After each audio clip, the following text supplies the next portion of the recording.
Hold on.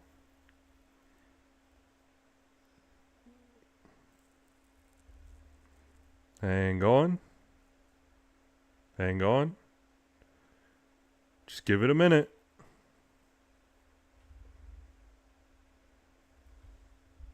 All right, there we go.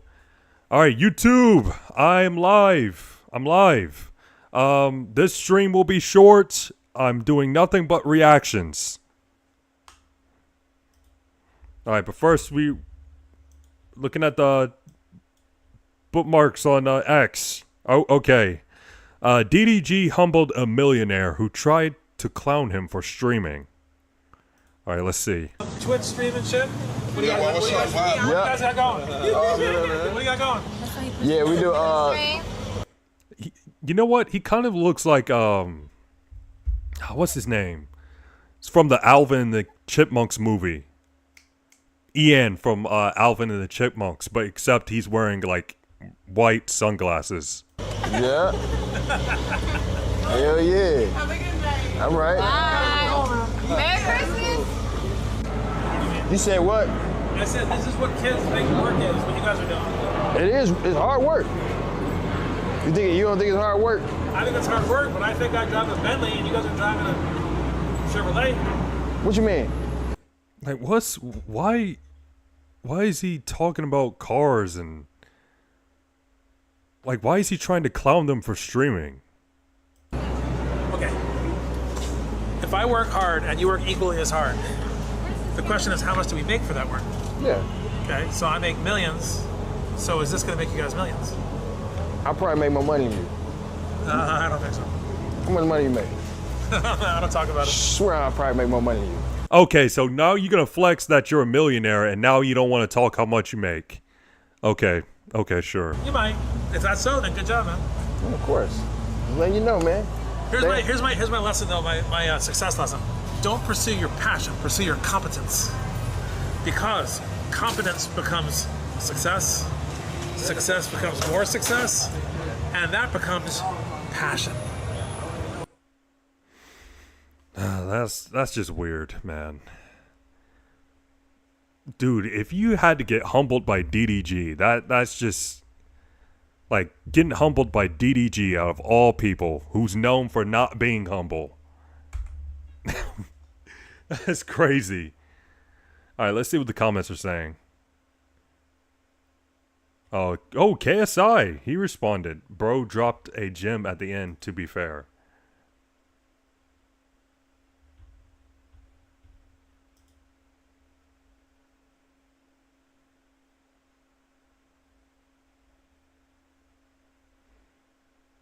Yeah, his advice at the end wasn't that bad. But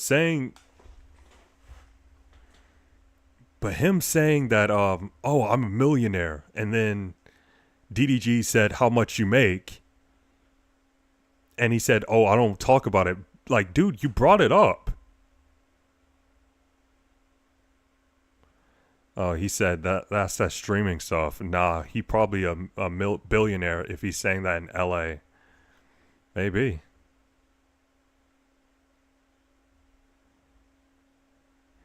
Money doesn't change the loser in people. Yep, that's true. Yeah, money doesn't change the loser in people, and money doesn't unlame you.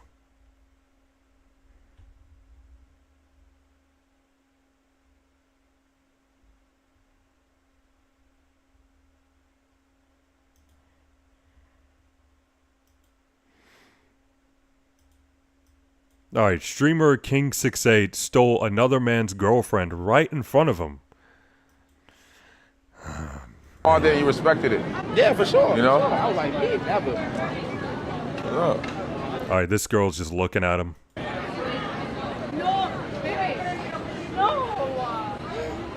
What's your name? What's your name? Emma, what's your name? King. Oh, so that's her dude? Oh, let me What's make you a hella mad? let me put that in there right quick. Very fucking mad. Who gonna make you mad? I don't know what is next. you doing? You better be worth making people mad as fuck. I got you. I got you. Yeah. Oh, that's her dude. All right, have a good night, bro. All right. Okay, now... now you're just gonna give her a fist pump? I mean, give him a fist pump? Hey, I think...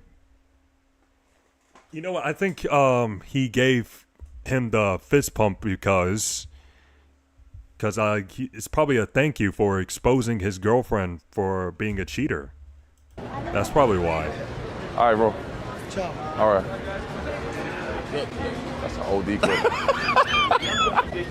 Yeah, that's not his girl anymore. That's too funny. Dude, that's not his girl anymore.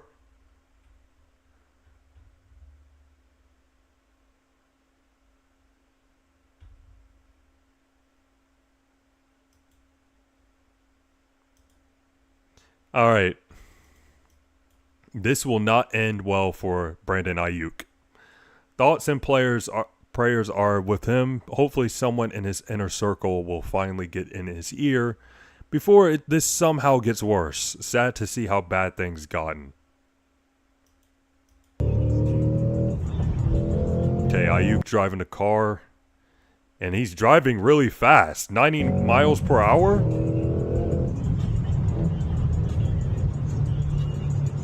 Why is he driving so fast?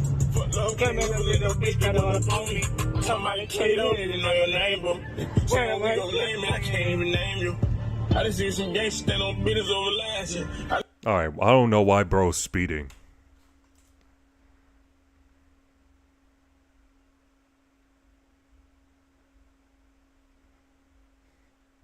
Somebody said, keep it up.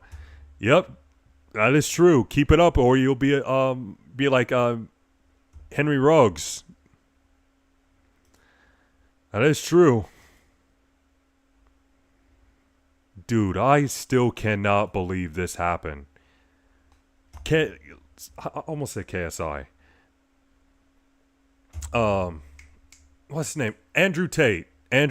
Like, I can't believe he lost that boxing match. I was positive that he would win. Like, I was confident that he would win against Chase Demore, and I seen the clips, especially him getting rocked by that uppercut from Chase Demore.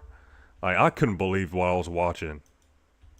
Here's KSI's reaction. About 58-56. Okay. And your winner, Has to be Chase. majority decision. Has to be Chase. And still, Yes! Yes! Man, bro, hate watching. Chase! You fucking king! I love you, Chase! Yes! scores the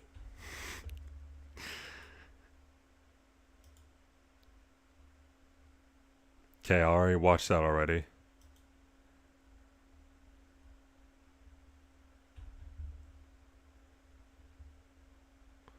Wait, this is the dude's name?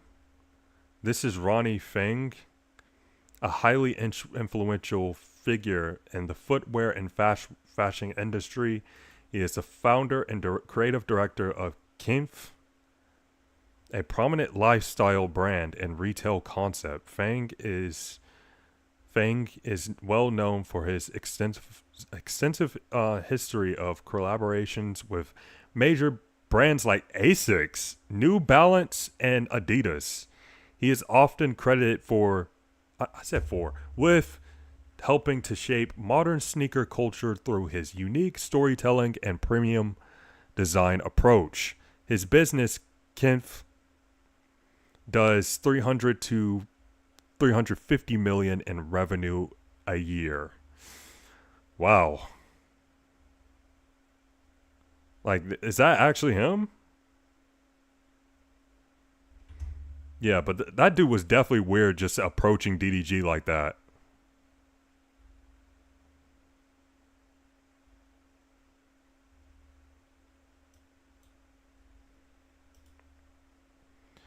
All right.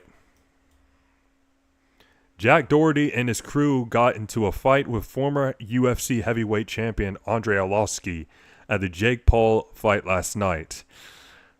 You know what? I am on YouTube as well, and I don't know if I'm allowed to watch this. So, yeah, I just realized that. Yeah, unfortunately, I don't think I'm allowed to watch it.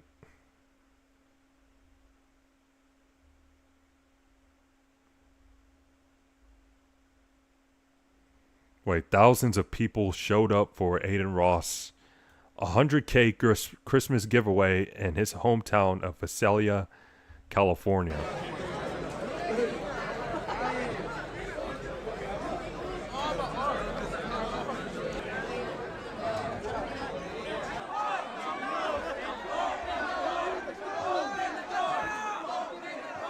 Hey, wait, is that in a school or what?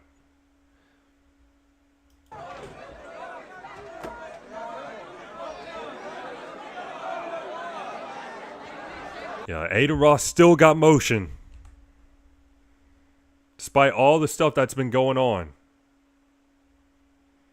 Wait, he posted this. I'm trying my hardest to get this started, but when people are at risk, I gotta always prioritize you guys' sake and health.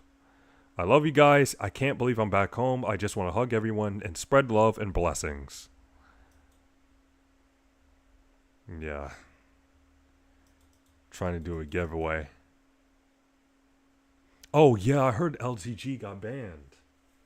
Moments from my streams get... Yeah, that's tough.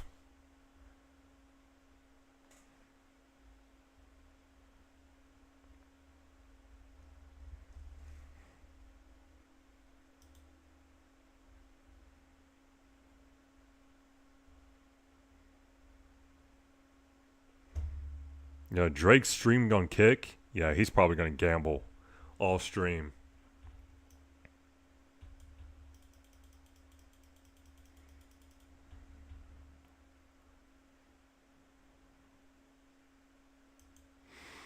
All right, back to YouTube. I've seen everybody. All right, Tua Tagovailoa career is over. All right, man, let's check it out. And their mama asking, well, what's next for Tua? They're benching him. What are they going to do moving forward? I hate to be the bearer of bad news, buddy, but there is no next. It's over. I hate to say this because I love Tua, but it's reality. His career's over. It's donezo's. Ladies and gentlemen, boys and girls, hope all of you having a great Friday. Hope all of you having a great week. If not, hope this video can make it a little bit better. And man, oh man, we got to talk about a player, not in college football, but in the NFL. He at one point in time won a national championship for Alabama. I'm referring to the man, the myth, the legend himself, Mr. Tua Tagovailoa. He has found himself back into the news, and it's not for a good reason. And we've been checking in on him, I'd say, at least a couple times a year on the channel. One thing about me, a lot of people don't know this. They always ask, yo, Matt, who's your favorite NFL team? I don't have one. Yeah, that's right. You heard me correctly. I do not have a favorite NFL team. But what I do is, number one. Yeah, I mean, Matt, he is from Alabama. So Alabama, they don't have a pro football team. Their pro football is Alabama Crimson Tide. I'm pretty sure all the dudes from Alabama, they all follow college football and not the NFL. I root for the underdogs. Number two, I like to root for all the Alabama players or former Alabama players at that. And one guy I've been keeping up with closely ever since he stepped foot into the league with the Miami Dolphins is Tua. He's been there for quite some time now. It's been shaky, to say the least, and I started saying this a few years ago, and my stance on him hasn't changed. I'm surprised people still, till this day, believe in him. And I mean that in the most respectful way possible. Trust me when I say this. Nobody loves Tua more than me. I love him. Great guy. Great individual. But we're talking about on the football field. You can't say the same thing. He hasn't been great for the Miami Dolphins. Hasn't been great at all. I have trouble even saying he's been good. He showed flashes of greatness. He showed a couple of games here and there where, oh, he may be a good starter in this league, but it just hasn't been consistent. And that has been the one thing that has held Tua back from, in my eyes, being what I would label as a top 10 quarterback in this league. I hope y'all aren't getting me wrong, and maybe some of y'all are, so let me clarify before we go any farther. I'm not trying to sit up here and tell you he's been bad, he's been horrendous in the NFL up until this point. No. But you have to understand the expectations for Tua coming out of the collegiate level. He was supposed to be the next big thing. He was supposed to be the next franchise quarterback for the Miami Dolphins. The savior, some may say. He was a top 5 overall pick. Okay, this might be a little off topic, but what was how many stars did Tua had coming out of high school? I want to check and see really quickly. I want to see how many stars he had.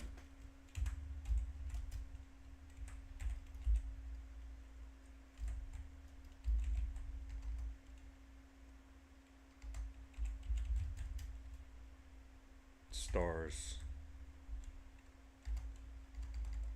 High school.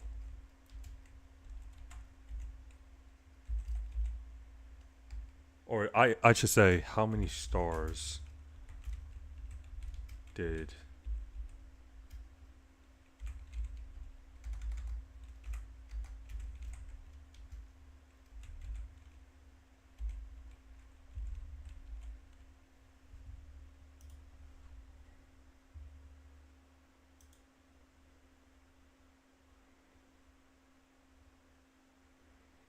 Yeah, but what was his ranking? Like, how many stars he had? Was he 3-star, 4-star? Like, what? How many stars?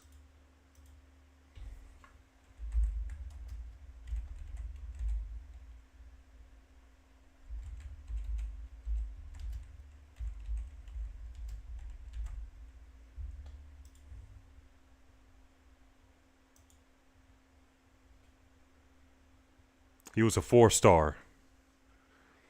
Okay. Class of 2017. Yep, 4-star recruit. Okay. That's just what I wanted to know. And if you gotta ask me, I don't think he's been living up to the hype, but it's so weird because if you pull up his numbers, and we'll do that in just a second, it's like, well, dang. You know, that's not too bad at all. I'll show you the numbers on the screen right here. We're not going to talk about the rookie season too much because he was a rookie. There's not too much to say there.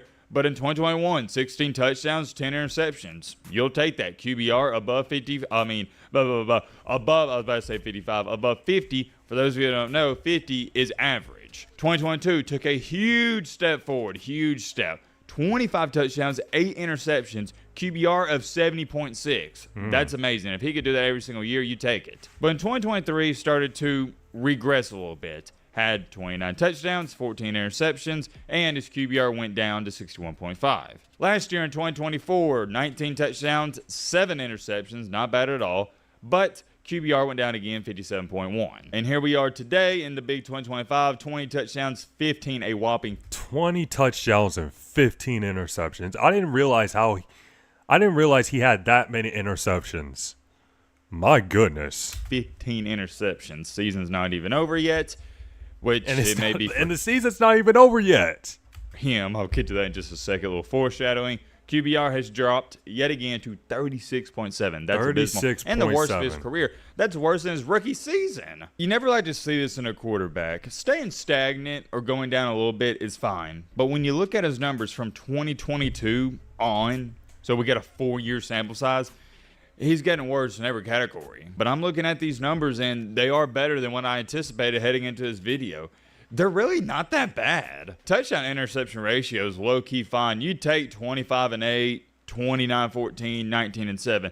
Now, 2025 this year, yeah, it's been horrendous. Also got to throw in there, he's been injury-prone. He's been battling injuries, it seems like, all throughout his NFL career, especially those concussions. And that leads me to my next topic perfectly. I have been watching Tua play football. I've been evaluating him on this channel ever since he was playing at St. Louis High School in Hawaii. Yeah, it's been that long. I was talking about him when he was playing and competing in the Elite 11 before he even stepped foot on campus in Tuscaloosa, Alabama. I am very familiar with him. I was covering him before all the hype and fame, and I watched him slowly but surely go from an underdog to a superstar overnight with that game-winning touchdown pass in a national championship game. And I'm here to tell you, people don't talk about this enough. I think it deserves more recognition, and it should be talked about more when You talk about, I guess you'd say, the downfall of Tua Tagovailoa, and I hate to say that, but it is reality at this point in time. He hasn't been the same since that hip injury. I'm talking about the one he had at Alabama. He hasn't been the same. He also had the tightrope surgery on his ankle, but that wasn't too big of a deal to me. I think he was going to be fine from that. It's the hip injury that really did it in for him. He hasn't moved the same ever since that as well. A lot of people forget, when he was a freshman at Alabama and early on before that injury, he could move a little bit. He would scramble. Now it's like he's a statue in the pocket, and if he tries to scramble, it doesn't look normal. He doesn't look like an athlete. It's affected his game. It's affected his play style. I feel like if he could run a little bit more, he would be a better quarterback in the NFL. Look at Lamar Jackson. Look at Josh Allen. I know you don't want your quarterback running a lot, but it just makes you so hard to stop. Look at Jay Daniels. And since Tua has lost that element to his game, it's hurt it. People forget, this guy more than likely would have been the number 1 overall pick if it wasn't for that hip injury. That was a huge deal. Huge deal. There were some people talking about he may never play football again. So he is very fortunate he's even playing until this day and suiting up. Outside of the injury problem, which we've talked about enough already, here's his other problem. Tua has never had a strong arm or an elite arm. Why was Tua so good at Alabama? Because, if you got to ask me, he was the most accurate passer I've ever watched with my own 2 eyeballs. I have never, up until that point, and since then, seen a more accurate passer than Tua Tagovailoa. Nobody threw a slant route better than Tua. What made him so good is he would lead the receivers. They'd catch it in stride, and that's why they were running off all these 70, 80-yard touchdowns. Henry Ruggs, Jalen Waddle, Jerry Jeudy, Devontae Smith, like it was nothing. If you looked at the ESPN box score, you'd be like, dang, Tua must be throwing some 70, 80-yard bombs because it'd say Devontae Smith, 80-yard touchdown reception. But no, it'd be a 5-yard pass, but it was so accurate the receiver could keep running when he caught it. When I say keep running, I'm talking about he didn't have to turn sideways or wait on it. No, it was delivered to him in stride. So accurate. Nobody's more accurate 15 yards and in. But when you start to extend his range, and you know where I'm going with this, I wouldn't say he's not as accurate, but the ball doesn't have enough zip on it. At the collegiate level, not a big deal. Not a big deal at all. NFL level, yeah, you're talking about that is a massive deal. Why is that a massive deal? That's a great question, my friend. I'd love to answer it. Because the game is faster. The players are faster. You can't float balls. And when I watch Tua play with the Dolphins, till this day, he's floating balls. I'm like, dude, you got to throw it a little harder. He throws a pretty ball, a really pretty ball. It just floats on too much. Another thing we need to address. I saw this happening in the later stages of his Alabama career. He gets tricked by defenses really easily. Have you ever watched him with the Dolphins? You'll see him throw a pick, and you're going, oh, my goodness. There wasn't just one defender there. There were 4 guys that could have picked it off. Yeah, it has me wondering what you're wondering. What in the world was he looking at? I've been asking that question since the national championship game on the first drive against Clemson, where he got baited into a cover 2 hard flat and the defender picked it off and ran it straight to the end zone. That was the game where Alabama got demolished 44-16. I remember it like it was yesterday. I still watch that play over and over and over, and I go, Tua, what were you looking at? I get it. Look, if it's man-to-man coverage, defender makes a good play. But he just threw it straight to the guy. It happened early on with his career with the Dolphins, but the first couple of years, I give quarterbacks in the NFL benefit of the doubt because defenses are so good. You're talking about the cream of the crop, the best players. But once you start getting into year 4, year 5, year 6, and you're still getting baited, you're still having mind-boggling interceptions, that's where I'm like, you know what? This guy's just not cut out for the league. I feel like giving you 4 to 5 years is more than enough time. Nobody gets baited more than Tua Tagovailoa in the NFL. Nobody. He has the worst interceptions out of anyone by far. Moving along here, let me throw this in there. I hate to toot my own horn a little bit, but it is reality. I have been talking about this for, I'd say, 2 years. 2 years ago is when I jumped onto the I'm not a fan of Tua hype train. And here's what I'm talking about. 2023, I felt like I've seen enough. That was his 4th year in the league. He wasn't progressing. He wasn't getting any better. And I said, yep, Tua's not a guy that could lead you to a Super Bowl. And to me, it's Super Bowl or bust.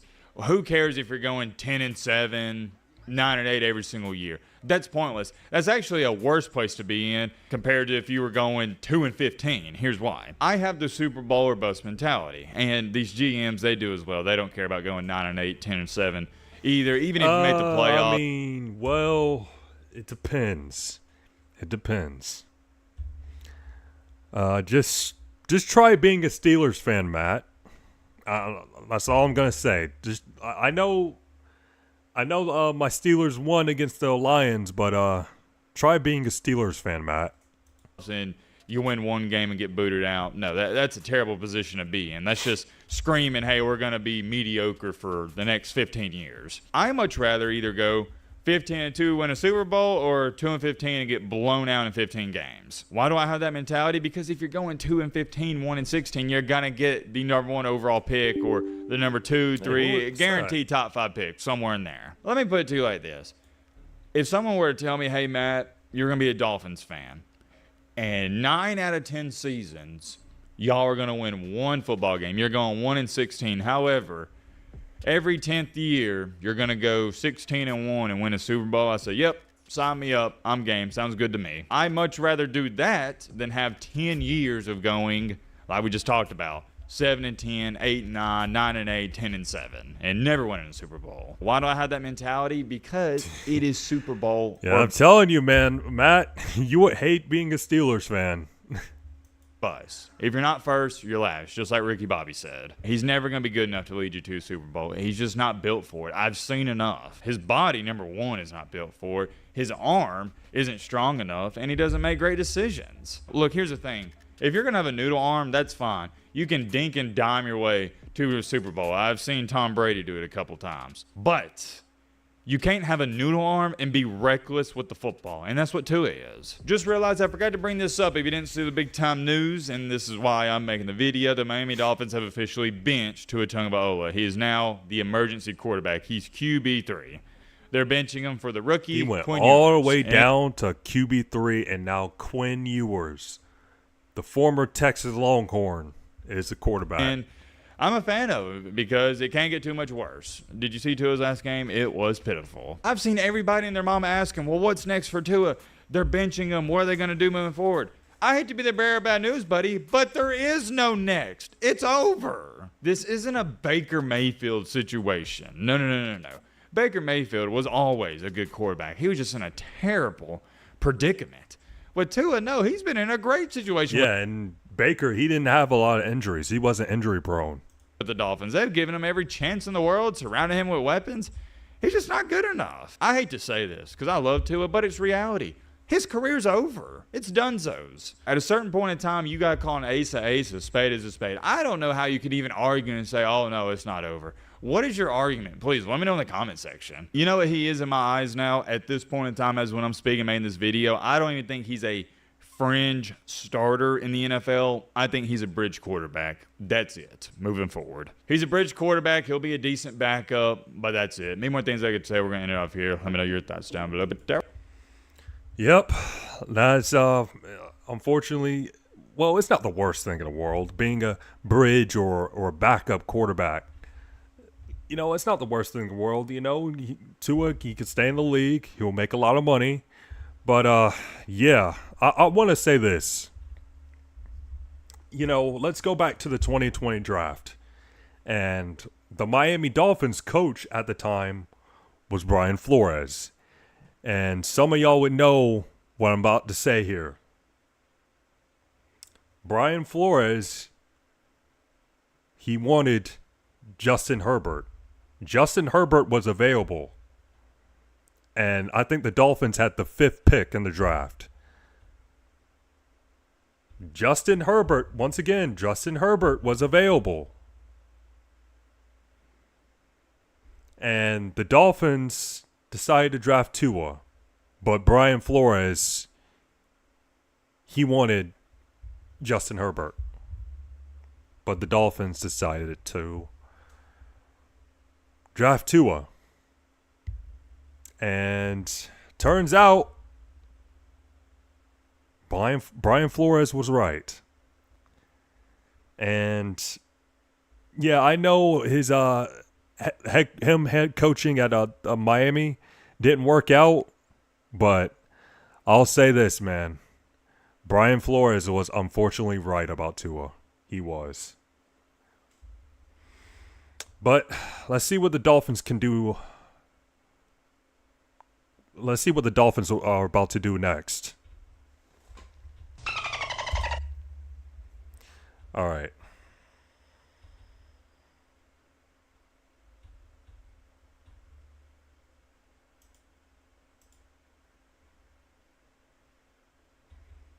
All right, it's 9:50.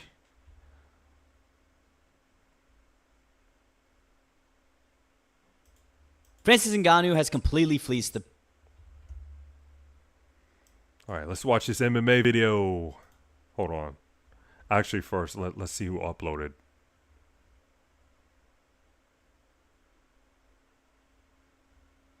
Okay, nobody else uploaded.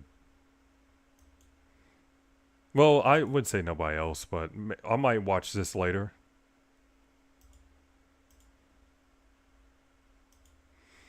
Okay. How Francis Ngannou financially effed the PFL. Francis Ngannou has completely fleeced the PFL. Francis Ngannou is back in the headlines again as his PFL contract is ending, and in his recent Ariel Helwani interview, he was thinking of becoming a free agent again and finally trying to go for Jon Jones at the UFC White House event, which I highly doubt happens because one, Dana White does not trust Jon Jones anymore at the White House card, and also he recently said that Francis Ngannou put hands on him over a post-fight bonus, which Francis Ngannou in this interview doesn't even outright deny.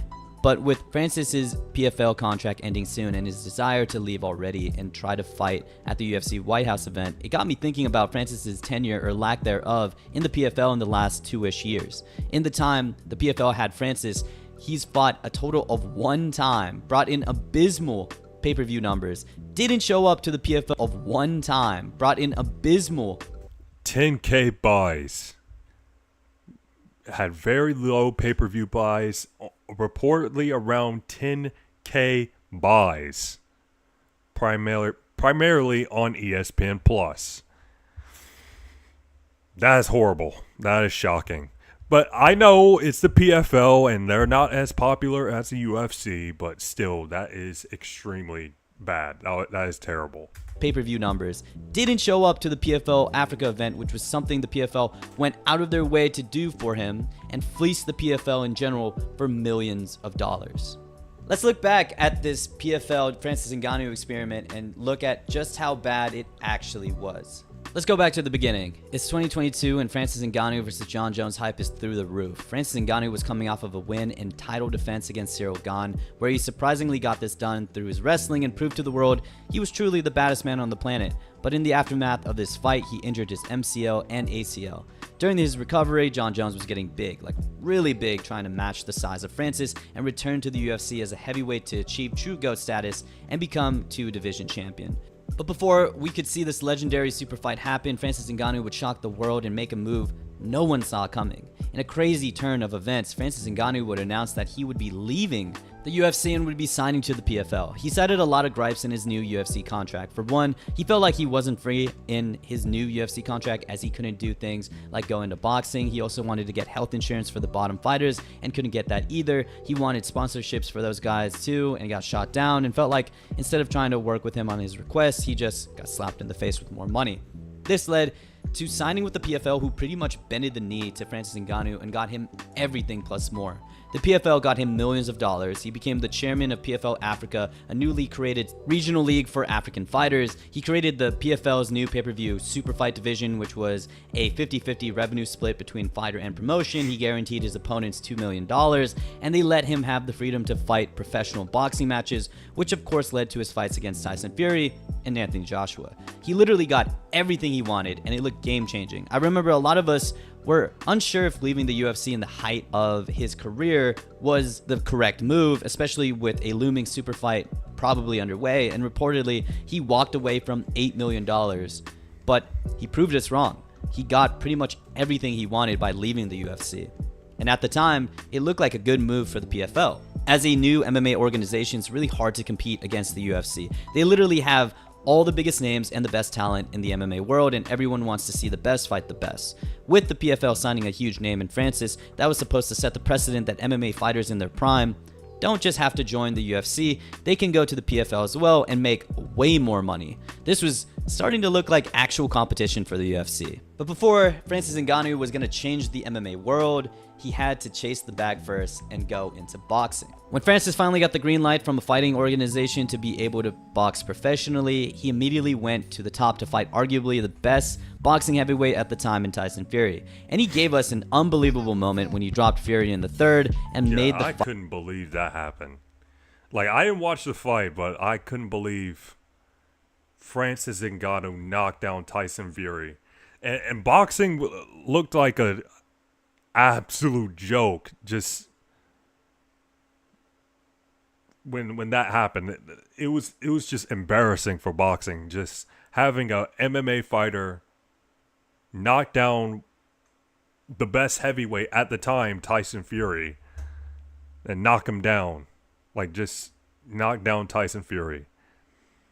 Fight come down to a split decision. He would again try his luck with boxing by facing another giant British heavyweight name in Anthony Joshua, but did not do as hot as he got knocked out bad in the second round. But the PFL kind of got what they wanted. Francis Ngannou, win or lose, created two giant moments in the combat sports world and presumably brought a lot of eyes to these boxing matches, and most importantly, back to his name. And with these two moments, it looked like Francis's name was going to blow up again, right? And I'm assuming the PFL made some money from the boxing matches because they helped promote Francis. Well, the pay-per-view numbers say otherwise. Reportedly, the Fury and Ngannou fight did abysmal numbers, with most sources claiming they only sold 67,000 pay-per-views in the US. Sure, this doesn't count the numbers it did overseas, specifically the UK, where Tyson Fury is a giant star, but I highly doubt those numbers would have made up for the $10 million Francis was paid and the $50 million Tyson Fury was paid for in this fight.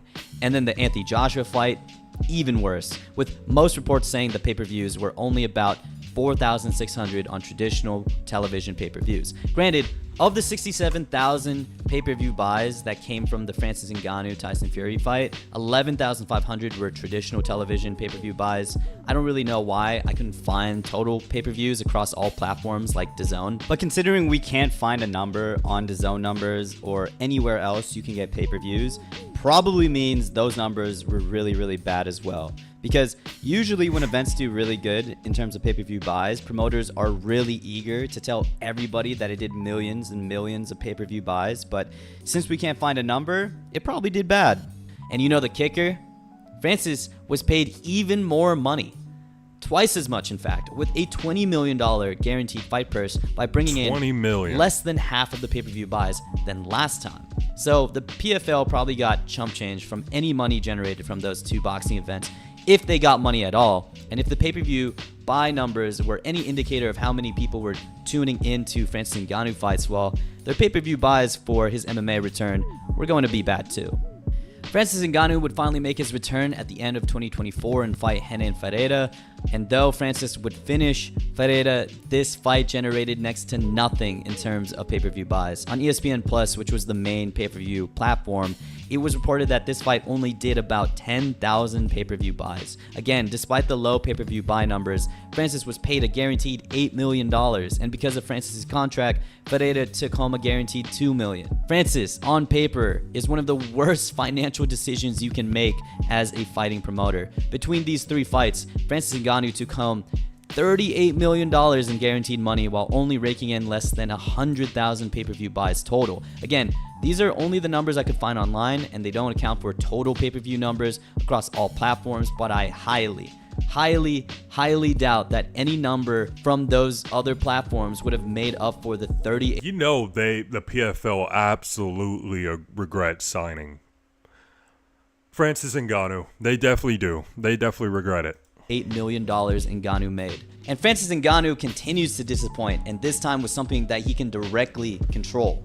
A big thing Francis was able to negotiate with his contract with the PFL was the creation of the PFL African League, which was supposed to promote the MMA talent of Africa, and well, when the PFL kept their end of the bargain, Francis was nowhere to be found. This guy made the PFL create another league of its own, and when they created PFL Africa and Francis still didn't fight. It was time to simply show up and help promote it, he didn't come through. When PFL founder Don Davis was asked to respond to why Francis Ngannou didn't show up, he said, "You have to ask Francis. I'm not going to hide it. I expected him at Grand West Arena. This is part of his vision so that all those fighters out there don't have to leave the continent like he did. I'm direct and say what I think. I'm disappointed." Francis, in response to the criticism of him not showing up to the PFL Africa event, said, "If you want to know what exactly is the reason why I wasn't there, I wasn't very okay with the first PFL Africa event seeming to be like an undercard." Quoting, "We worked a lot for that for the launch of PFL Africa. I hope the PFL Africa debut would have at least had its glory, its moment. That wasn't my decision. I wasn't down for it, but I expressed my feelings to them, which is like, dude, come on. This league has given you millions of dollars, practically all the freedom in the world, and created a damn league for you.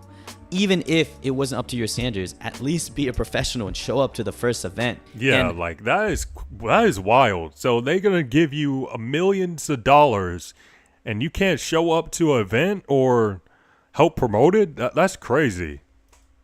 with this, on top of everything Dana White has said, I truly believe he might be the hardest guy to work with. And now, he's pretty much done with the PFL. In a recent Ariel Helwani interview, Francis said that he would try to get on the UFC White House card and fight Jon Jones after his PFL contract is over. And every time Helwani tried to ask him more details about his PFL contract ending, he just kept saying, I don't know, and literally was not giving a straight answer, meaning there are definitely contractual negotiations happening right now, which is why he just kept beating around the bush when his contract was brought up. But bobbing and weaving every question. The looks of it, I don't think Francis is all too excited about potentially coming back to the PFL. He accepted the call out of Vadim Nevkov, who just beat Renan Ferreira for the belt, and by the looks of it, the CEO of the PFL has something special in the works for Francis's last fight, but honestly, who cares? Francis's last fight in the PFL is not something I think would necessarily sell or has a lot of people hyped for. He didn't really leave a legacy in the league. If anything, he left a trail of fire and negative ROI in this promotion. This has been one of the worst deals in combat sports history, and the PFL unfortunately lost a ton of money with Francis Ngannou. He fought only one time, and I don't think he brought the hype to the PFL like everybody wanted. I don't see casual fans going, oh shoot, Francis Ngannou's fighting in the PFL. Oh, let me check out the other fighters in the PFL as well. This has been a disaster for the PFL, and I don't know how they recover, but fortunately for Francis, he made a ton of money. Anyways, what do you guys think about Francis Ngannou's tenure in the PFL? Will the PFL recover or even stay afloat as a legitimate MMA organization? What does Francis Ngannou do next? Are you even hyped to see him fight any? I don't know if this is the right word for this, but Ngannou finessed him. That was a scam, actually. He actually scammed the PFL. That is he said, hit him with the African Prince scam. Facts. That's an African scam right there. It's typically Nigerians who scam people, but Francis Ngannou, the Cameroonian, scamming the PFL. Literally a scam. All right. I said this will be a short stream. Thank you to everyone who tapped in. If anybody tapped in, thank you to you. Well, there was one person who tapped in, actually. Yeah, shout out to that guy who tapped in. But anyways, I'm going to go ahead and end it. And tomorrow's stream should be longer. And I'm pretty sure I'll definitely play some games. And I don't know, hold on, I'll go ahead and tell you y'all this right now. Whoever's watching. Probably nobody's watching this, but I'm going to say it anyways.